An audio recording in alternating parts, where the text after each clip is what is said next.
The security footage played for the third night in a row. 2:48 a.m. The timestamp glowed in the corner of the screen like a countdown to something Alessandro Ferraro could not yet name. On the monitor, a woman moved through the warehouse shadows. Mia Harper.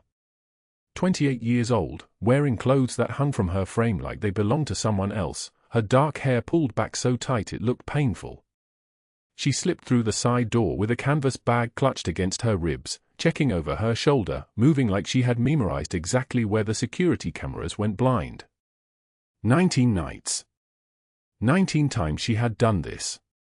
Alessandro stood motionless in his office on the third floor, watching. Behind him, Carlo and Pietro held their silence the way men in his world learned to hold silence, like a weapon kept loaded and ready.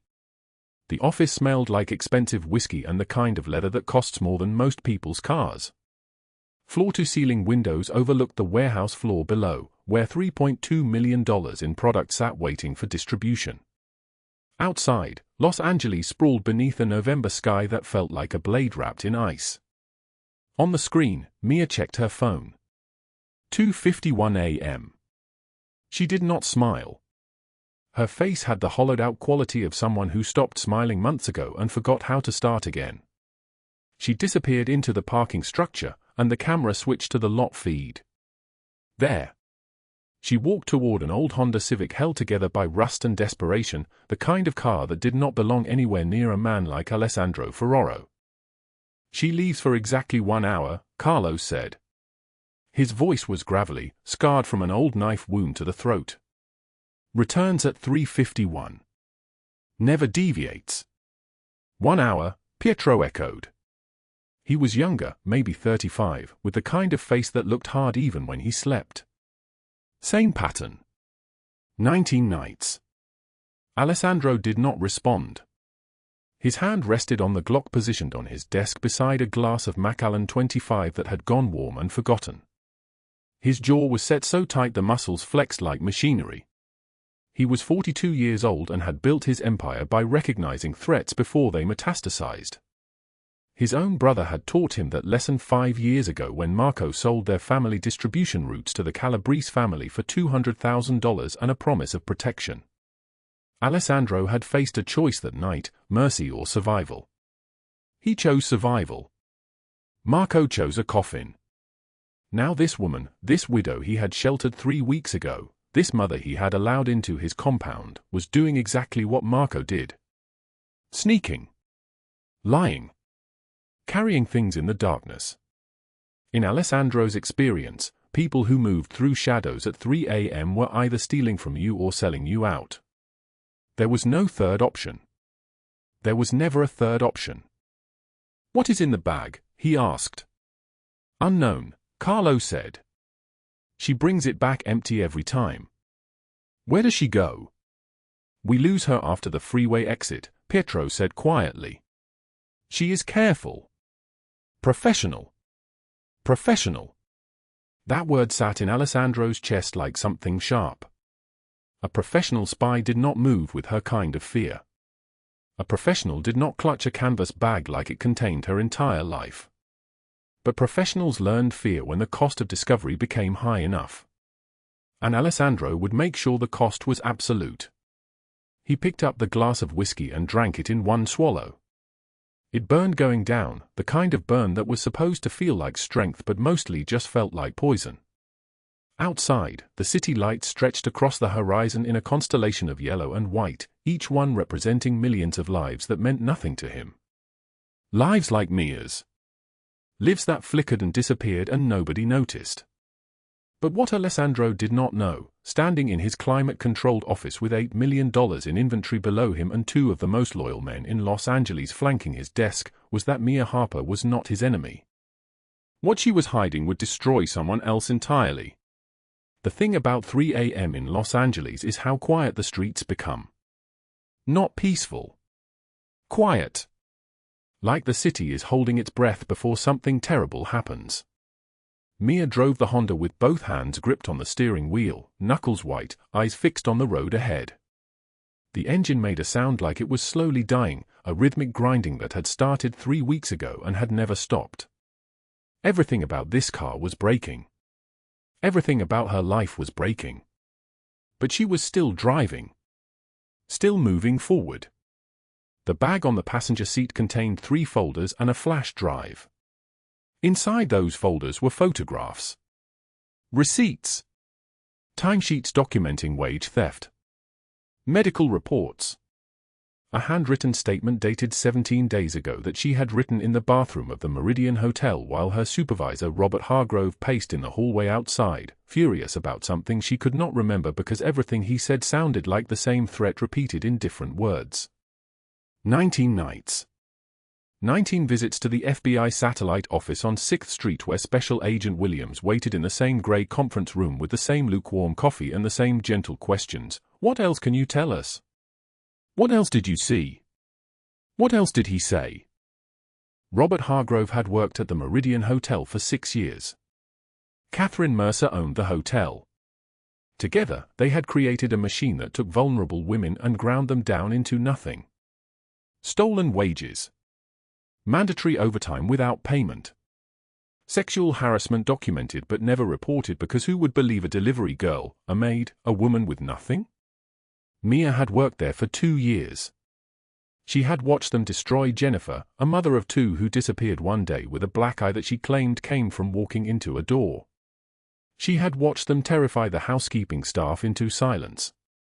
She had counted her wages and counted again, knowing something was missing but unable to prove it until she found the discrepancy.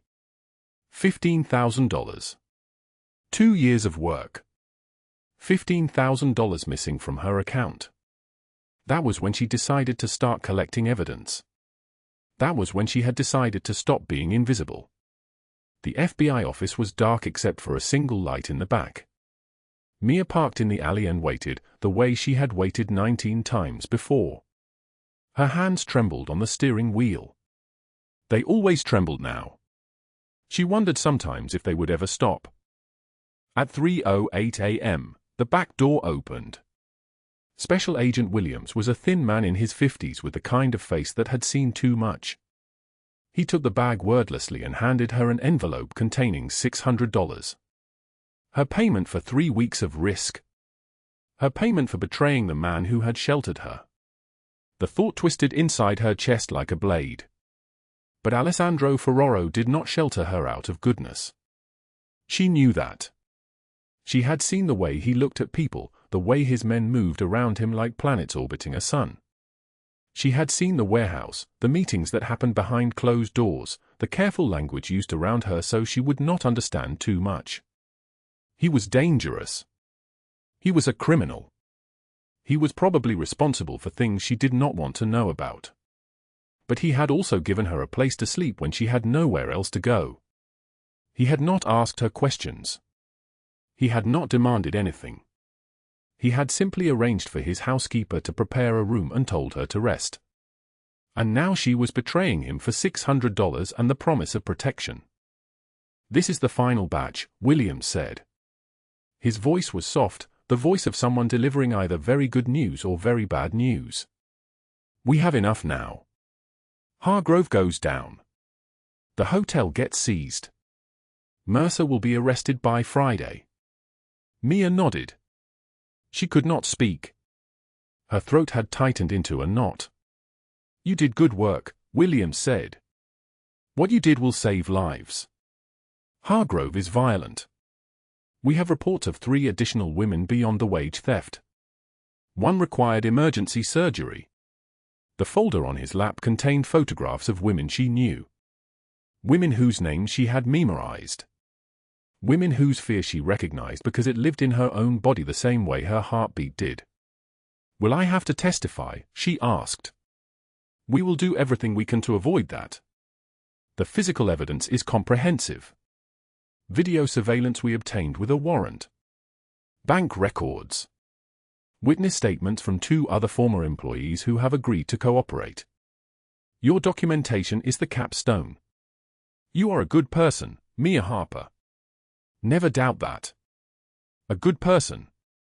She turned the words over in her mind like stones in her pocket.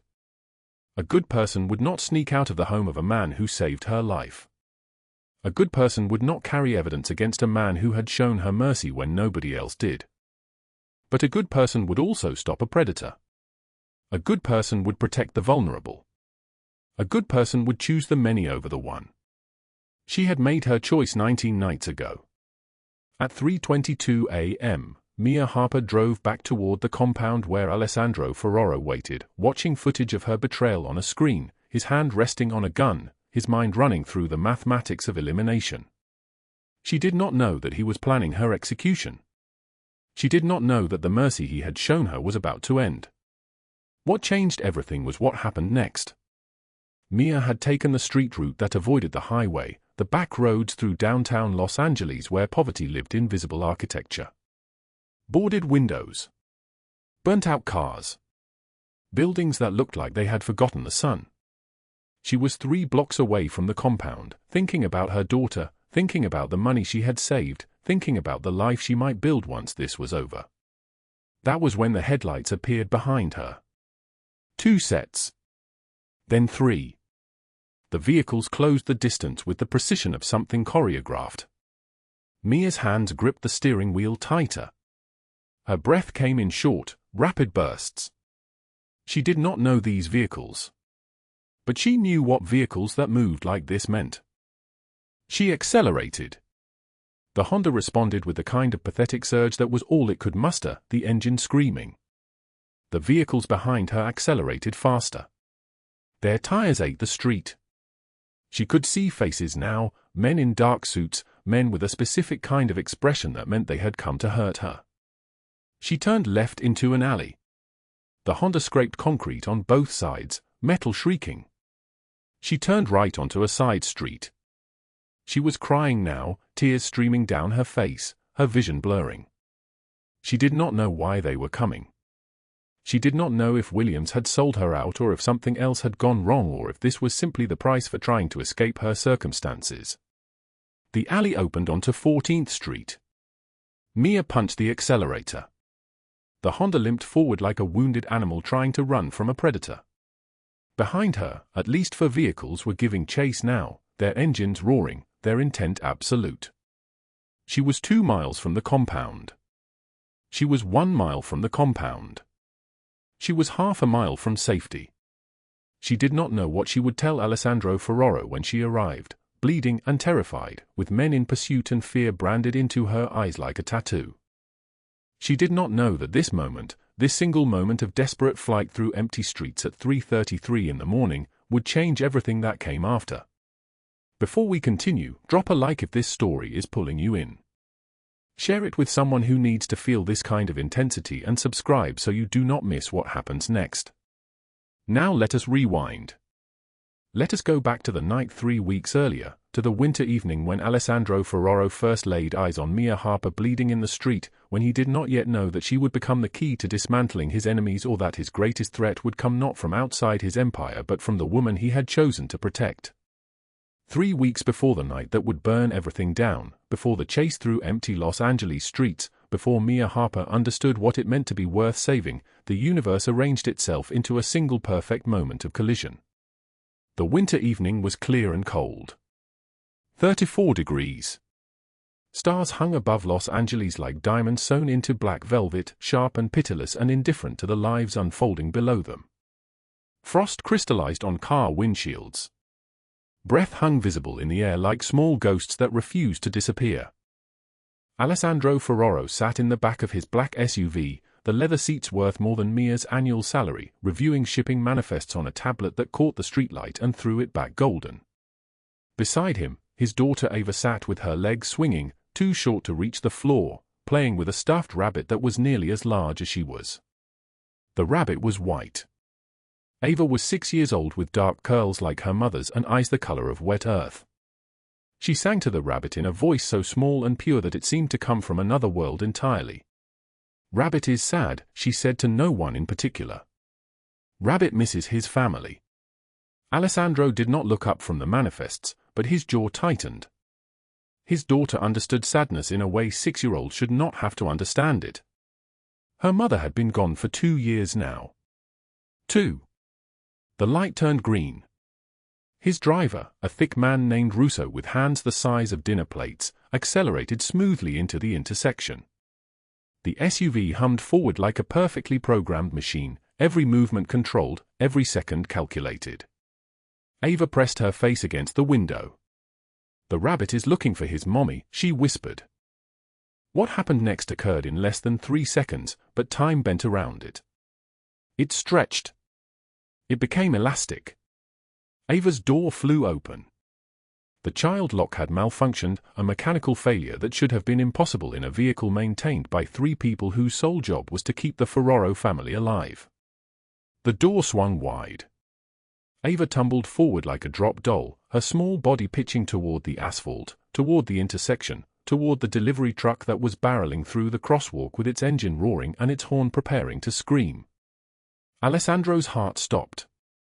He could not reach her. His body moved to reach her, every muscle seizing, every instinct screaming, but physics and velocity and the constraints of the human body meant he could not move fast enough.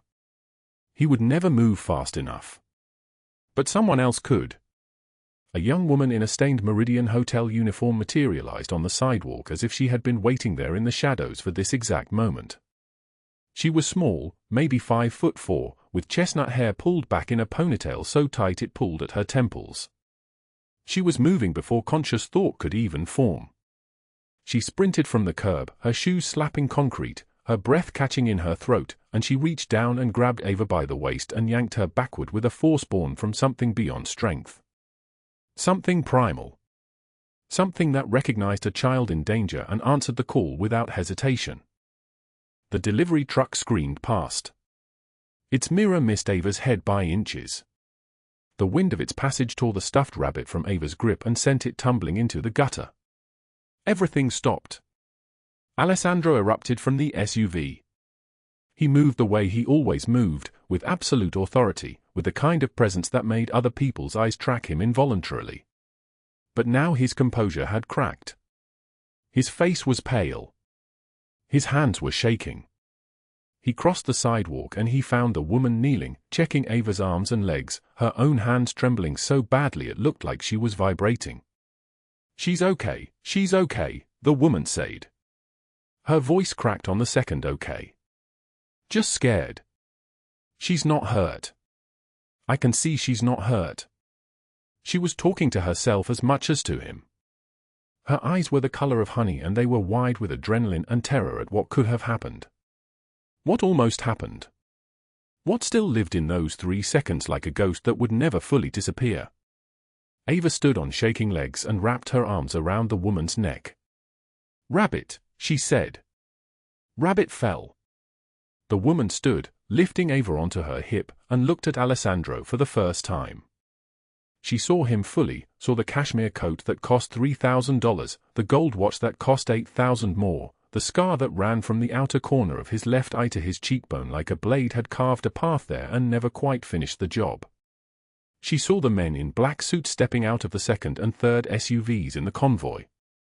She understood, in the way that poor people understand these things instantly and with perfect clarity, exactly what he was. And she looked terrified. "I'm late," she said. She checked her watch. The watch face was cracked. "I'm so sorry, I have to go." Wait, Alessandro reached for her, but she was already moving backward, already creating distance, already making herself smaller. "I'm late for work," she said again, and she turned and she ran down the sidewalk into the darkness. Her footsteps echoed and then faded and then disappeared entirely into the sound of traffic and night and the city's relentless momentum forward. Alessandro stood holding Ava, who was reaching for the rabbit he had just retrieved from the gutter, and he did something he had not done in 15 years. He asked for help instead of giving orders. "Carlo," he said. His voice sounded strange to his own ears, fractured. "Find out who she is." Carlo, tall and narrow with scars on his knuckles that told the story of 1,000 disputes he had won, stepped forward with a tablet already in his hands. Before the woman had even reached the corner, he was pulling her image from the intersection security camera. MIA Harper. Housekeeping at the Meridian Hotel. 27 years old. 2 dependents. Widowed 8 months ago. By the time Alessandro had buckled Ava back into her car seat, he knew her entire life story. It was all there in the public records. All of it. Written in court documents and eviction notices and a foreclosure filing that bore her ex-husband's name and detailed exactly how many thousands of dollars he had stolen from their marriage before he drank himself to death. Alessandro held the tablet in his hands and he did something else he had not done in years. He thought about someone other than his own family. Meanwhile, 3 miles away, Mia Harper was running. Her Honda Civic was a 2008 model with a check engine light that had been on so long she barely noticed it anymore. The interior smelled like old French fries and desperation. She had 6 minutes to reach the Meridian Hotel and clock in, which meant she was already 2 minutes late, which meant Robert Hargrove was already making a note in his leather book of infractions, each one moving her closer to termination. She could not afford to be terminated. The hotel rose up before her in the darkness, an 8-story building that had once been grand and was now slowly becoming a place where tourists rented rooms by the hour and nobody asked too many questions about their companions. The service entrance was lit by a single bulb that attracted moths like a beacon. She parked in the employee lot and ran, her shoes splashing through a puddle that reflected the moon's surface like a broken mirror. In the locker room, she changed out of her street clothes into the grey uniform with its stained collar and frayed edges. The name tag clipped to her chest felt heavier every time she put it on, as if the letters spelling out housekeeping were absorbing more weight. "You're late," a voice said behind her. Robert Hargrove filled the doorway like a cancer filling a lung. He was 47 years old, with hair slicked back from a face that looked like it had been arranged specifically to express cruelty. His suit was expensive. His cologne was overwhelming, something that smelled like expensive men trying to convince themselves they were important. His hands were large and he had a habit of letting them rest on his subordinates for longer than was necessary. A hand on a shoulder. A hand on her back. A hand on her arm when he reviewed her cleaning work, his fingers pressing in harder than needed, reminding her that his grip could close if he wanted it to. The light was red, Mia said. She looked at her watch. 3 minutes late. "I'm sorry." "Sorry doesn't clean rooms." He smiled. Not a real smile. A smile that exposed his teeth the way a wolf exposes its teeth. Room for 12 had a complaint. Stain on the bedspread. Explain that. She had scrubbed that bedspread. She had used the hotel's cleaning solution and her own hands and her own time, staying after her shift to remove a mark she wasn't even certain was a stain. She had scrubbed it for 20 minutes until her hands went red and raw. "I cleaned it," she said. And yet there it is. In a photograph. Sent to Catherine Mercer herself. He stepped closer. "Do you understand how embarrassing that is for me? How it reflects on my management? Catherine Mercer." The woman's name landed in the room like a knife. Catherine Mercer was the owner. Catherine Mercer was wealthy in the way that made other wealthy people seem poor. Catherine Mercer had visited the hotel exactly twice in the 18 months Mia had worked there, but she had made it clear that her standards were not negotiable and that anyone who failed to meet them was replaceable. "It won't happen again," Mia said. Hargrove's hand came up and he cupped her chin, his fingers pressing in just hard enough to hurt. "See that it doesn't. You have 3 dependents to support, don't you?" "2, she said quietly. 2 children. He smiled again. "Let's keep it that way." He released her and turned and walked away, his footsteps echoing down the hallway. Mia stood alone in the locker room. Her heart was beating like something that wanted to escape her ribs. Her chin throbbed where his fingers had been. She reached up and touched the spot and she thought about the woman in the uniform, about the moment before the truck, about how close she had come to something that would have stolen everything. That was the thing about poverty. It didn't just take your money. It took your choices. It took your safety. It took your ability to walk away. At home, in a studio apartment in a neighborhood where the streetlights were broken and stayed broken, her mother's gold locket waited under her mattress. The locket was small and worn and it held a photograph of her mother's face from 1985, when she was smiling at something joyful that had happened only seconds before the camera clicked. It was the only thing of her mother's that had survived the years. It was the only thing Mia had left that actually belonged to her instead of to someone else. The hospital had taken everything else. $73,000 in treatment for her father's cancer. $73,000 to buy him 9 more months of breathing, 9 more months of pain, 9 more months of knowing that his family's future was being incinerated $1 at a time. When he died, the hospital kept calling anyway, expecting payment for the 9 months that hadn't worked. Mia's ex-husband had started gambling to cope with the debt. He had gambled away $40,000 over 2 years, and then he had drunk himself to death, and now the men with hungry voices were calling every morning at 6 a.m., their patience deteriorating with each passing day. 3 days until they stopped calling and started acting. Mia began her shift at 11:19 p.m. Room for 12. Room for 13. Room for 15. The numbers blurred. The room smelled like other people's lives. Other people's mistakes. Other people's betrayals. She moved through them the way she moved through everything now, with a kind of numb efficiency that was less living and more existing in the spaces between dying. At 3:33 a.m., her phone buzzed in her pocket. A text from the loan shark's number. 72 hours. Then we start making visits. She put the phone back in her pocket and she continued cleaning. What she did not know was that in a wealthy residential district 12 miles away, a man in an expensive cashmere coat was sitting in his study reviewing security footage. What she did not know was that he had pulled every record of her employment, every eviction notice, every hospital bill. What she did not know was that he had learned her name and her children's names and the address where she slept and the fact that she had no one protecting her. What she did not know was that in less than 4 hours, everything was going to change. The Los Angeles winter air cuts like a blade wrapped in ice. Mia Harper stands in the warehouse doorway at 2:53 in the morning, her canvas bag clutched against her ribs, her breath crystallizing in the darkness.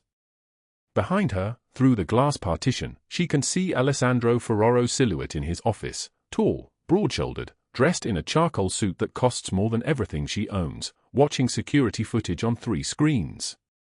She does not know he is watching her.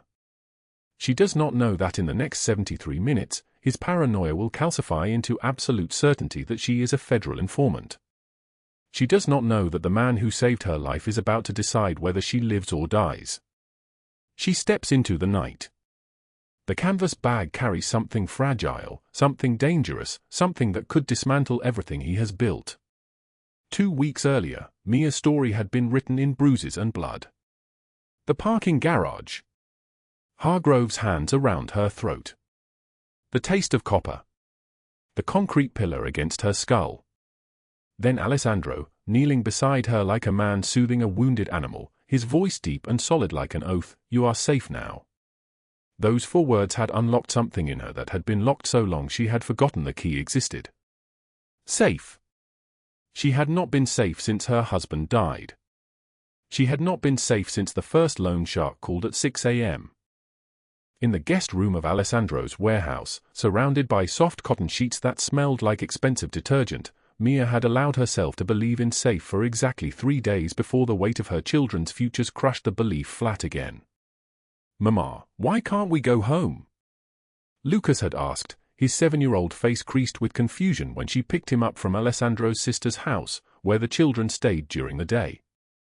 Emma, 5 years old and infinite in her capacity for joy despite her mother's collapse, had simply held Mia's hand and asked if the nice man with the scary face had toys. Mia had knelt down and pulled both children against her chest. "Mama is handling something. Very soon, we will have a new home. A safe home. I promise." It was the promise that drove her out of the warehouse at 2 a.m.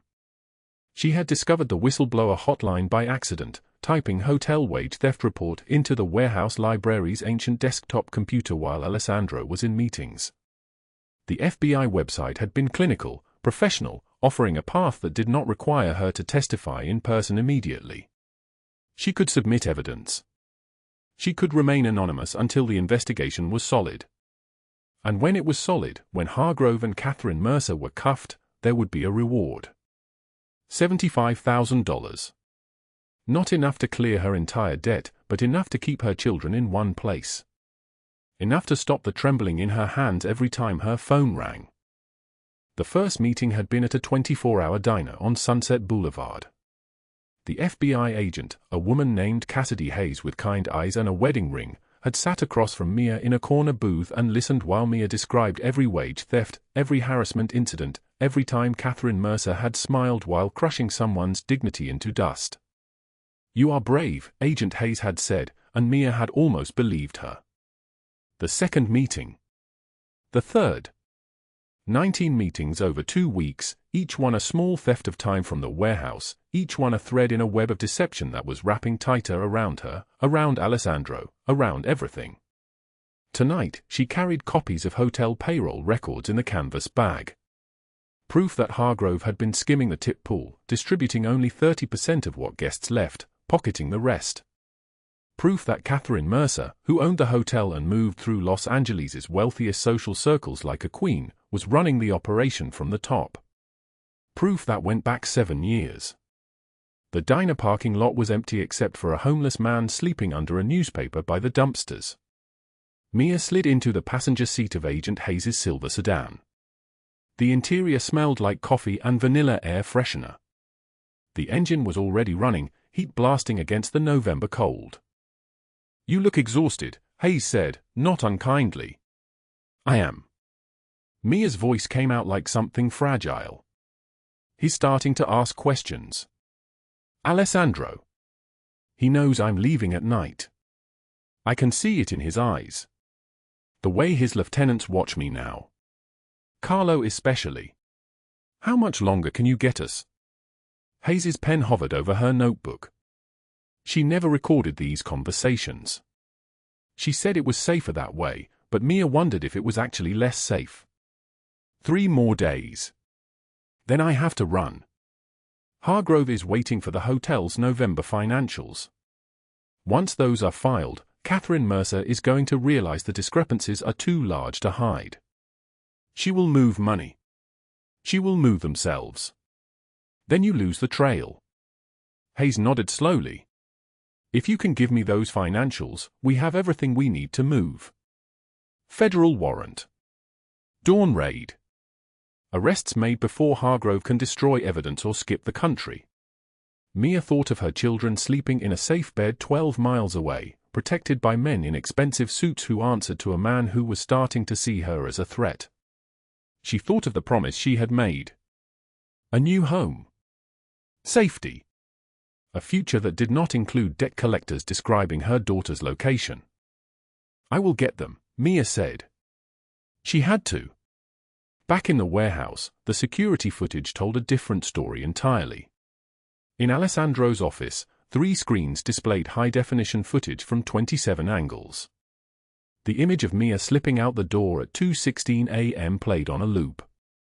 The image of her returning 73 minutes later, her canvas bag lighter, her face pale with the weight of secrets. Carlo stood beside Alessandro's desk, his massive frame still as stone. 19 times, boss. We counted. 19 nights in the last 14 days she has snuck out between 2 and 4 a.m. She meets someone in the parking lot. They exchange something. She comes back. The vehicle. Alessandro's voice was flat, emotionless, dangerous. Silver sedan. Rental from Enterprise. We traced it. It is registered under the name Jennifer Wade. No criminal record. But it gets checked out every Tuesday and Thursday. Consistent. Professional. That is a handler. Pietro stood by the window, arms crossed over his barrel chest. He had worked for Alessandro for 12 years, since they were both young and hungry and had nothing but ambition and connections to Italian families in Naples. He wanted to speak. His jaw was working like he was grinding glass. "Say it," Alessandro commanded. "She refuses your money. She refuses your kindness. She says she does not want to owe anyone." Pietro turned from the window. That is not the behavior of someone working with federal agents. The FBI uses greed. They offer money, immunity, witness protection. She refused all of it. Carlo made a noise. She accepted the protection. She accepted food, shelter, safety for her children. That is payment. Just slower. Smarter. Alessandro stood and walked to the window where Pietro had been standing. 12 stories below, the Los Angeles streets were empty.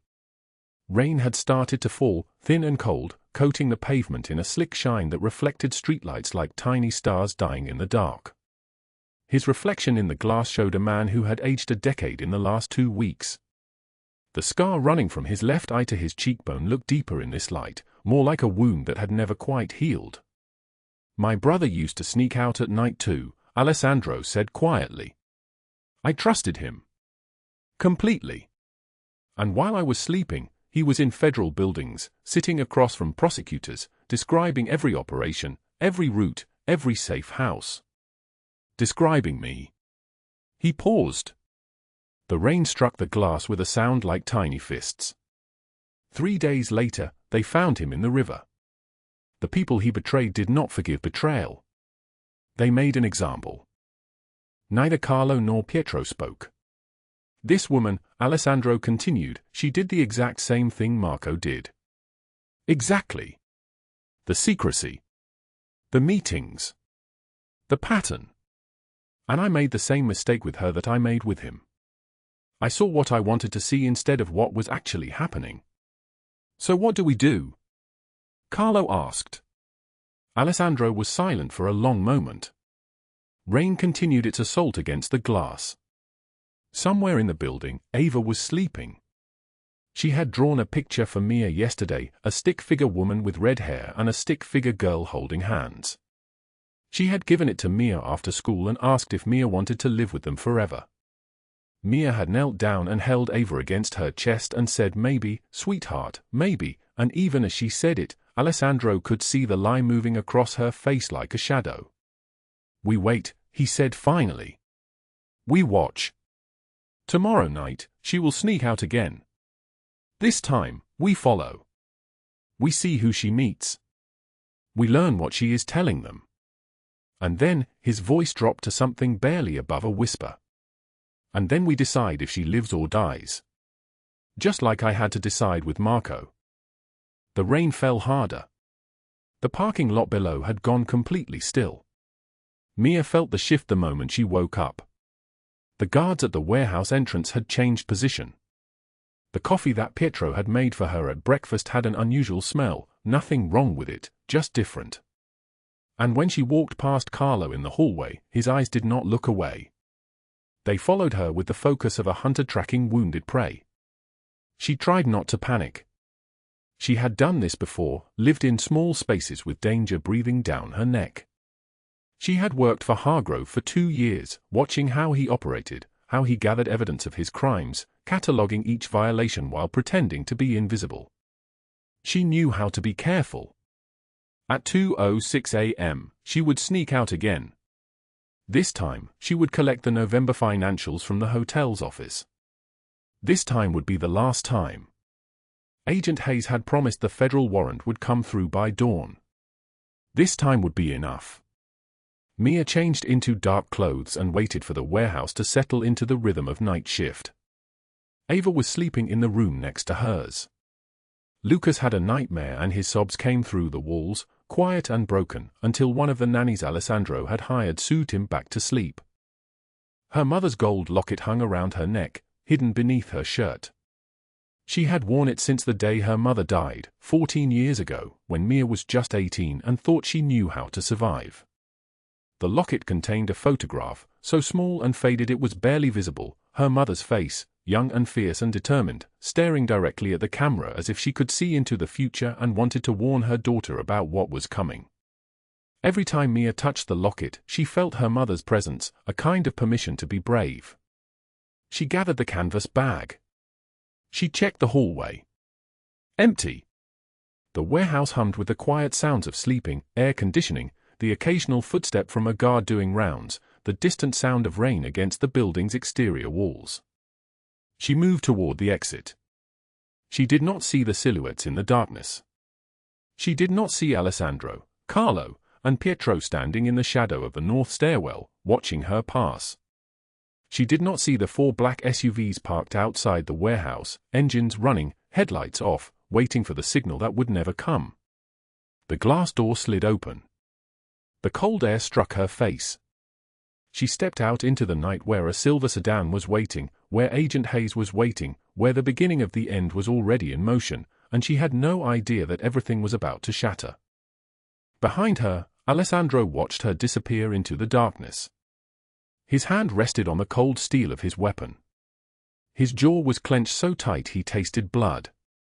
"Follow her," he commanded. "But do not approach. Not yet. I want to see exactly where she goes and who she really is." The rain fell like a curse that could not be broken. The garage was so quiet you could hear the rain drumming against the warehouse roof, each drop hitting like an accusation. The fluorescent lights hummed their sickly white tune across the concrete floor as Mia stepped out of the silver sedan, the canvas bag clutched against her chest like a shield. She did not see Alessandro waiting in the shadows until it was too late. He stood beside a black Mercedes, his cashmere coat draped across his shoulders like a funeral cloth, Carlo and Pietro flanking him like monuments carved from stone. 39 years old but carrying the weight of 1,000 men. Dark eyes burning. The scar running from his left eye to his cheekbone seemed deeper in this light, carved by years of empire and betrayal and the slow poison of trust given to the wrong people. "Going somewhere." His voice came out like ice water poured into a sealed room. Flat. Controlled. Lethal. Mia froze. Her entire body went rigid, the way prey animals freeze when they sense the predator has finally stopped hunting and started closing in. The bag pressed harder against her ribs. "I can explain. You have been sneaking out for 19 nights. Alessandro moved toward her with the deliberate pace of a man who had learned long ago that rushing was for people who were afraid. 19 nights. You think I do not have cameras in every corner of this building? You think I do not know where you go, who you meet, what you carry in that bag like it contains the secrets of God? Alessandro, please." He closed the distance between them in 4 steps. She backed against the concrete wall, and the impact jarred through her spine. His hand shot out and gripped her wrist. Not hard enough to break bone. Hard enough to make his point clear. Hard enough that she could feel the cold of his gold wedding band, still worn 14 years after his wife's death, still there like a reminder of what he had lost when he chose empire over love. "I gave you shelter when you were bleeding on the street." His voice dropped lower. Colder. "I gave you protection when the world wanted to see you disappear. I let you sleep under my roof. I let you eat at my table. I let you near my daughter, my Ava, who does not trust anyone. And you repay me by sneaking around in the dark like a rat in the walls." Tears spilled down Mia's face. Her whole body trembled. "It is not what you think." "Then what is it? Who are you meeting every night? What is in the bag?" She clutched it tighter. The canvas was worn, the fabric thin from age, and inside was 8 months of her life. 8 months of gathering evidence, stealing documents, photographing bank statements while Hargrove was distracted. 8 months of keeping this secret while living under the roof of a man who demanded absolute transparency, absolute loyalty. "I cannot tell you." Wrong answer. Alessandro's other hand shot forward and yanked the bag from her grip. The canvas tore. Papers exploded across the hood of the Mercedes like snow in a blizzard. Photographs scattered first. Then bank statements. Then time cards with forged signatures. Then payroll records showing phantom employees. Then hotel reservation ledgers with names that did not exist. "No." Mia lunged forward. "Please. I have worked too hard."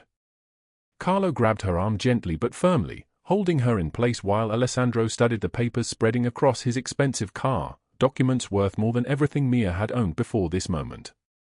His face shifted. The rage did not disappear. It transformed. It became something more dangerous. Confusion. Then understanding. then something that looked almost like shame. "What is this?" His voice was different now. Quieter. A man asking a question whose answer would change things he had built carefully over 2 decades. Mia slid down the wall into a crouch, her whole body shaking with sobs. Evidence. Against Robert Hargrove and Catherine Mercer. I have been gathering it for 8 months, since before my husband died. They steal from workers. They force unpaid overtime. They sexually harass staff and threaten anyone who complains. I have documented everything. Every stolen tip. Every forced shift. Every threat. Every illegal directive. Alessandro stared at the papers.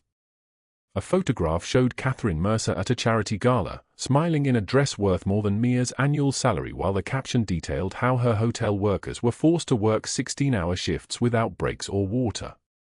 Another document showed bank transfers. Tips from guests redirected into personal accounts. Money that belonged to people making minimum wage, people with children at home, people counting coins to buy medicine. "You have been meeting with the FBI." His hand closed around one of the documents, and the paper crumpled in his grip. "Not about you. I did not even know who you were until I ended up in your warehouse. The FBI has been investigating the Meridian Hotel for 2 years. Labor Crimes Division. Agent Sarah Chen. She needed a witness. She needed someone willing to gather evidence from inside. That is all I have been doing. Meeting her at a diner on 5th Street at 3 in the morning. Handing her documents I smuggled out of Hargrove's office during my shifts." She looked up at him, her face streaked with tears, and in that moment Alessandro saw something that made his hand still. He saw a woman who had been abused and threatened and nearly murdered, and instead of breaking, instead of disappearing into the night and never looking back, she had kept fighting. She had kept gathering evidence. She had kept moving forward even when every fiber of her being screamed at her to stop. Hargrove attacked me because he caught me asking questions about the tip pool. He knew I was onto him. That is why he put his hands around my throat and squeezed until I could not breathe. That is why I showed up at your warehouse bleeding and terrified. I was running from him." Alessandro picked up another photograph. In it, a young woman, maybe 22 years old, had a bruise shaped like fingers across her neck. Her name was written on the back, Jessica Chen, housekeeping staff, assaulted by supervisor, incident not reported to police. "There are 47 documented workers," Mia continued. 47 people who have been stolen from, harassed, threatened. Some of them have children. Some of them have medical bills they cannot pay. Some of them, like me, have loan sharks calling at 2 in the morning asking when they are going to pay what they owe. Hargrove and Mercer built their empire on the backs of people they considered disposable. People they believed nobody would fight for. The rain drummed harder on the roof. A door slammed somewhere in the warehouse. A guard making rounds, unaware that everything was changing. Alessandro's hands were shaking. Not from anger at Mia. From rage at himself. From the terrible knowledge that his paranoia had almost cost him everything. Almost destroyed the one innocent person in his entire world. "The federal investigation circling my operations," he said slowly. "That is not you. I do not even know what your operations are. I thought you were just a wealthy businessman with good instincts and a daughter who deserved better than violence." Something in his chest cracked open. A small thing. A dangerous thing. A thing he had spent 14 years making sure would never happen again after his wife died and his brother disappeared and his entire world became a question mark with a gun at the end of it. "Who is the mole in my organization?" His voice was so quiet now that Mia could barely hear it over the rain. "I do not know anything about your organization. But Agent Chen mentioned something 2 weeks ago. She said the Federal Task Force investigating organized crime has a confidential informant. Someone with initials MF, someone who has been feeding them information for 6 months." Alessandro went perfectly still. The way a predator goes still when it catches a scent it has been tracking for years. MF Marco Ferraro. His brother. The brother he thought was dead. The brother whose body supposedly surfaced in the Los Angeles River 3 years ago, bloated and unidentifiable and confirmed by dental records that Alessandro now realized could have been forged by someone with enough money and enough motive. He pulled out his phone and made a call. Run a location check on my brother. Every way you can think of. Credit cards. Phone records. Bank accounts. Passport entries. I want proof he is dead, or I want to know exactly where he is alive. He hung up and turned back to Mia, his eyes cold and clear and focused. I need to know everything about your FBI contact. Every detail of this case against Hargrove and Mercer. Mia nodded, still trembling. Why? Because Robert Hargrove's hotel does more than steal tips from waitresses. He has federal contracts, diplomatic guests, government housing allowances. If he is falsifying those documents, if he is stealing from federal accounts, that intersects with my world in ways that you cannot imagine. Catherine Mercer invests in properties I have been trying to acquire for 5 years. If she goes down, if her empire crumbles, it clears obstacles I have been fighting to move. And if my brother has been feeding the federal government information about my operations, I need to know exactly what he has told them and how much damage he has done. You want to help me take them down? I want to destroy them. Alessandro's voice was like thunder rolling across still water. There is a difference between help and destruction, and I am very good at the second one. Later that night, after Alessandro left, Mia sat alone in the warehouse bathroom staring at her reflection in the mirror. Her face was still bruised from Hargrove's attack. Her eyes were hollow from 19 nights of sneaking around, terrified of being caught. She pulled out her phone and looked at a photograph of Lucas and Emma sleeping. They were safe with her sister, but for how long? The loan sharks were still calling. She had $34 in her pocket and debts that grew larger every single day. She opened her mother's gold locket, the one she kept hidden beneath her shirt, the last thing she had of her family.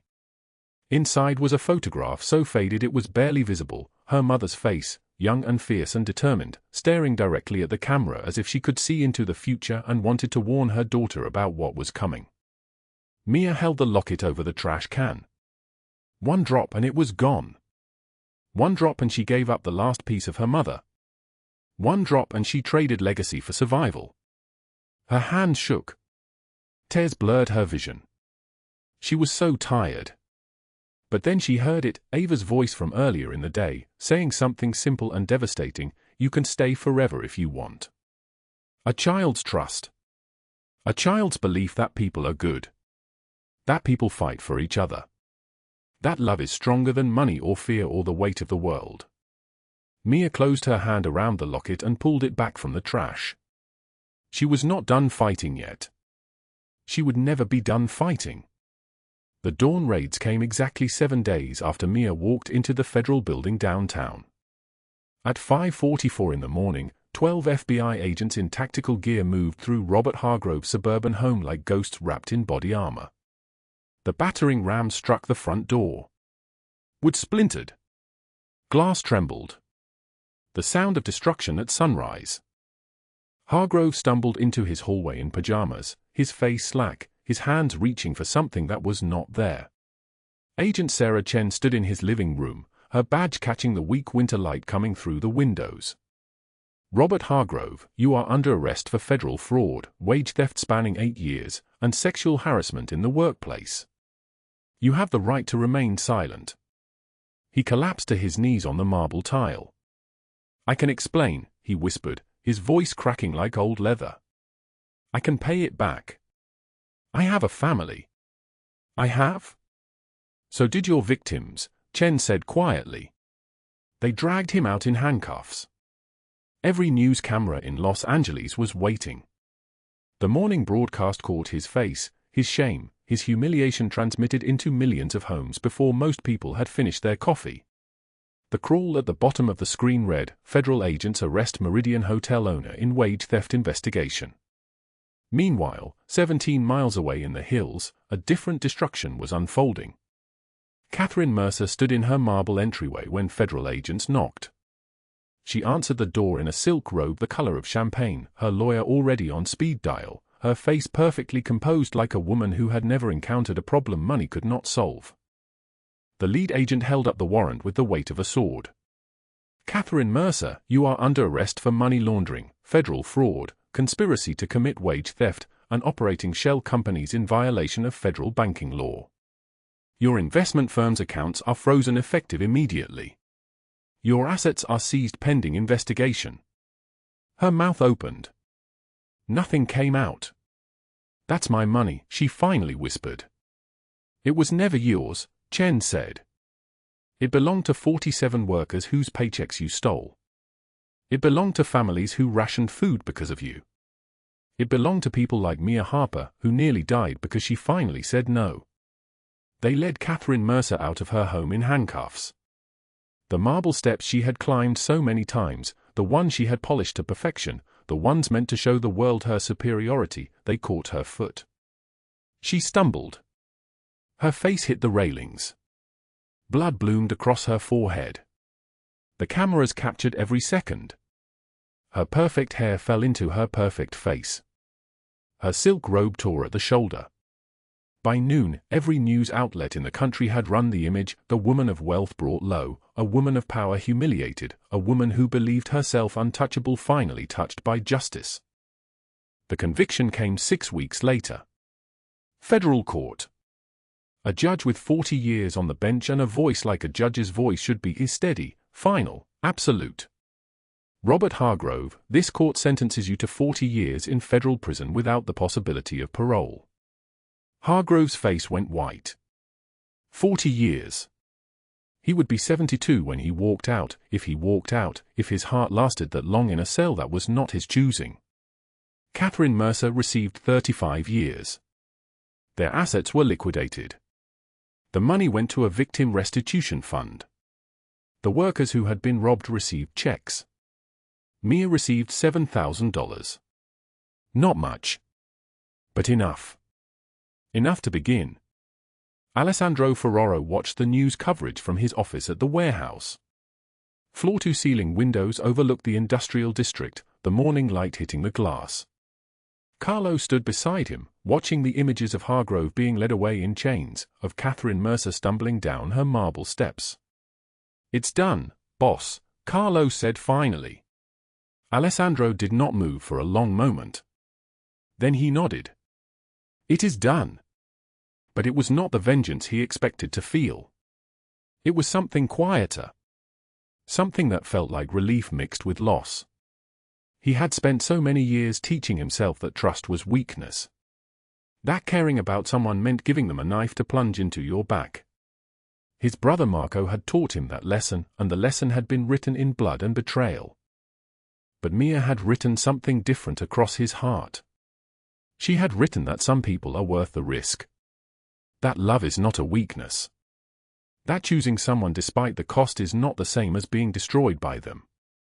He would see her again. But not yet. 3 years later, the penthouse was quiet. Mia Harper stood on the balcony of a building in downtown Los Angeles, her hands resting on the railing, the city spread below her like a map of everything she had survived. She wore a simple black dress. Her hair was longer now, healthy again, catching the evening light. She was 32 years old and looked exactly like a woman who had fought her way back to life. After the whistleblower reward, she finished her degree. She started the Harper Foundation for Worker Justice, a non-profit that helps domestic and hospitality workers document wage theft and harassment. She has given testimony in for federal cases. She has changed 17 laws in the state of California. She is successful. Legitimate. Safe. Lucas was 10 now, sleeping in a room with books and a telescope and the kind of security that comes from knowing your mother will never again be desperate. Emma was 8, drawing pictures of colors and happiness, the trauma of their early years fading into something manageable, something healable. But sometimes, late at night, when Mia stood alone on this balcony and watched the city breathe below her, she thought about Alessandro Ferraro. She had not seen him in 3 years. After the raids, after the convictions, he had disappeared from her life like smoke. She understood. A man like him does not stay in the life of a woman like her. Their worlds had collided briefly, and then they had separated back into their own orbits. That was the only way it could be. The balcony door opened behind her. She turned. Alessandro stepped out, and the 3 years collapsed like they had never happened. He was older. Silver threaded through his dark hair. His face carried more weight, more of the burden of command. But his eyes were the same. Intense. Haunted. Alive. "How did you find me?" Mia asked, her breath catching. "I never stopped knowing where you were," he said. "I needed to make sure you stayed safe." "For 3 years?" "For 3 years." They stood in silence. The city hummed below them. Horns in the distance. Wind moving through the buildings like something alive. "I came to tell you something I should have said a long time ago," Alessandro said finally. "The night I confronted you in the garage, when I thought you were betraying me, I was wrong. Not just about what you were doing. I was wrong about why it terrified me so much." Mia waited. "I thought I was protecting my empire. My daughter. My family's legacy. But the truth is, I was protecting myself. My brother's betrayal taught me that trust is weakness. That loving someone gives them power to destroy you. So I built walls. I suspected everyone. I trusted no one." He stepped closer. "You refused my money. You saved my daughter without knowing who I was. You gathered evidence against monsters even though it could have killed you. You stood in that garage and told me the truth even when you thought I might kill you for it. You reminded me that some people are worth the risk of trust." Mia's eyes filled with tears. "I spent 3 years making sure your foundation succeeded," he continued. "Anonymously funding it. Protecting you from shadows you never saw. Not because I owed you. Because I loved you. From the moment you refused my money and asked instead for the chance to fight your own battles, I loved you." He took her hand. "So what happens now?" she whispered. "Now we stop being afraid," Alessandro said. "Now we choose trust over paranoia. Now we build something that doesn't hide in shadows." He kissed her on the balcony, the city glittering below them like fallen stars, 2 people who survived betrayal and violence and crushing debt, choosing love instead of fear. "Darkness cannot drive out darkness," Mia whispered against his chest. "Only love can do that." "Then let's choose love," Alessandro said. If this story moved your heart, drop a like right now. Share it with someone who needs to know that healing is possible, that trust can be rebuilt, that love is worth the risk. Subscribe because tomorrow we have another story of courage, redemption, and the power of choosing connection over fear. Hit that notification bell. Your support means everything to us. Thank you for watching until the very end. See you in the next one.